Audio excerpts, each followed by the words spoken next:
let's go. Okay, so here we are on the highway. That's the scenery we are going to see in the next 1 hour. Bushes, and then more bushes, and then a little bit more bushes, and at the end a little bit of stone. And then later you will see stone, and then a little bit more stone, and then for exchange a little bit of bushes. In other words, that's the scenery we are going to see in the next 1 hour.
After doing my shore excursion to Krka National Park, all I have to say is that this experience is truly a must. I did a shore excursion through Royal Caribbean. We were staying in Split, Croatia, and that's how I got there, but there's many other ways you can get there as well.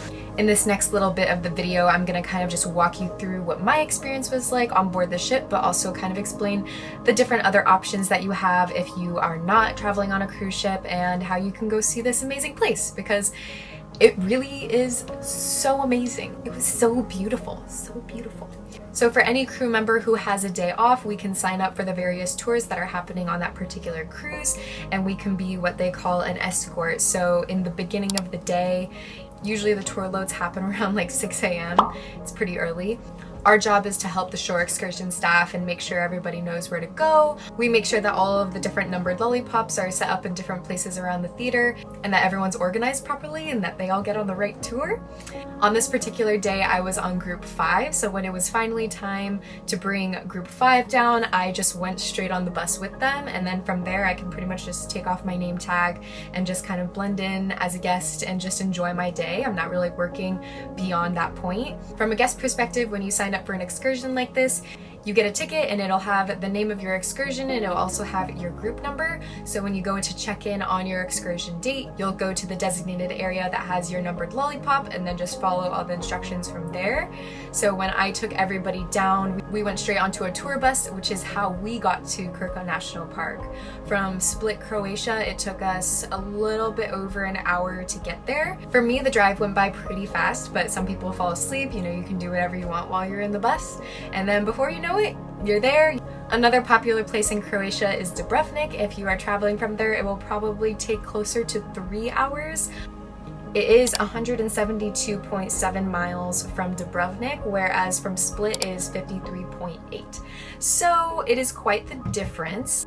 In this case, for me, porting in Split was amazing. But if you are in Dubrovnik, just know it's gonna take a little bit longer to get there. It's still worth it, it's still amazing, but it just is gonna be a little bit more of a trek. Once you've paid for the tour, you don't even have to worry about like the tickets or anything, so everything's just kind of out of your hands. So if you do want to get there on your own, I would recommend either a tour bus or renting a car. There are parking lots nearby that you can get in, but a tour bus is honestly really easy because they just kind of drop you off and they say be back by this time, and they get you back from there. But it really just depends on what you want to do, how much time you have, and what you want to do while you're there. For me, this was like the perfect excursion. Obviously, we don't have a lot of time. We're just there for the day, so it doesn't really make a lot of sense for me to full on rent a car. So it was very nice and convenient for me to be just shuttled straight to the spot and then have X amount of time. And then when it's time to come back, I know that I'm going to be sent back onto the ship and I'm not going to be late or anything. So there's always that peace of mind for me as well when I sign up for a shore excursion versus doing something that's like a third party. If you are wanting to do something on your own and you're not on a ship, you're just living your life in Croatia, I think it is an amazing option. Krka National Park is one of the must-see national parks in Europe. And although I haven't really been to many national parks in Europe, I can say that it was incredible as a nature lover. As much as I love to see the historic parts of Europe, I find nature to be a lot more thrilling for me. I just love to be immersed in nature, and it just makes me feel good, and there's just something so beautiful about it that I feel like I don't get sick of. This is definitely a good spot for me, so if you're anything like me, you're going to enjoy this national park. It is absolutely amazing.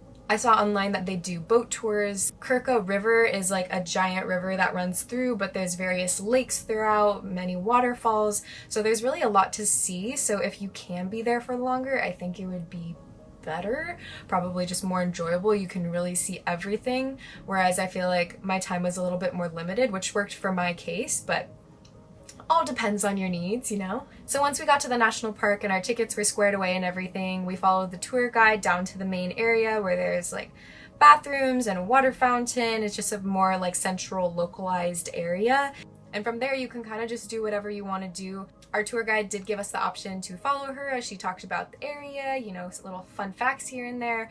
But for me personally, I find that I like to do things that are a little bit different than other people. I like to linger in certain areas longer than others. So for me, it was in my best interest to kind of part ways and just enjoy my own time.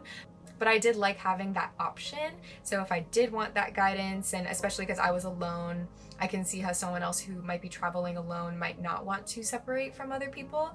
But it was really nice. And then there was also a really sweet couple that I met, so I walked with them a lot of the way too. So, you know, you can always make friends on tours. That's one of the plus sides of that. One of the main attractions in Krka National Park is that giant waterfall. So that big waterfall is called Skradinski Buk. I really hope I'm saying that right, but it's not just one waterfall, it's actually 17 individual waterfalls all kind of like mushed together. That alone is a reason I think that people are wanting to come to this national park. I mean, for me, it was a huge draw. Also, I had seen in pictures that people can swim in there. I had seen drone footage, but I do think it's important to note that that is a recent rule change. You can no longer swim in Krka National Park because of conservation efforts. So that I was a little like, bummer, but also I understand. That is a rule as of January 2021, so obviously I did not swim in there this time around. A little jealousy that I didn't get there sooner, but you know, c'est la vie. Oh, same goes for drones. I don't know if people have just been doing illegal drone footage this whole time, but I did see explicit signs. My guess is that it is also part of that preservation effort. I'm not sure. Maybe people are taking illegal drone. I don't know, you know, whatever it is. Another little bummer moment, but you know, either way, like, I was just blown away. If you have some flexibility in the time that you go, I would say to try and not go in the middle of summer. I went to visit in early July right now. It is almost 100 degrees outside and very high percentage of humidity. So it's really hot, and you know, it's definitely more toilsome to travel when you're like exhausted and tired and maybe borderline heat exhaustion, but I am just so happy that I got to come here. I had a great time. I just have to meet back at 12, and then that's pretty much the end of this excursion, but it has been absolutely incredible. Hopefully I get the chance to come back here again because it was just amazing. 10 out of 10. Would recommend. Anyone who loves nature, you're gonna love this national park. At that point when this was filmed, I hadn't really been out in nature in a really long time. I've been cruising through Europe, and Europe has so many amazing gems, but I haven't had the opportunity to see something more naturist, so this just really filled my cup. Really filled my cup.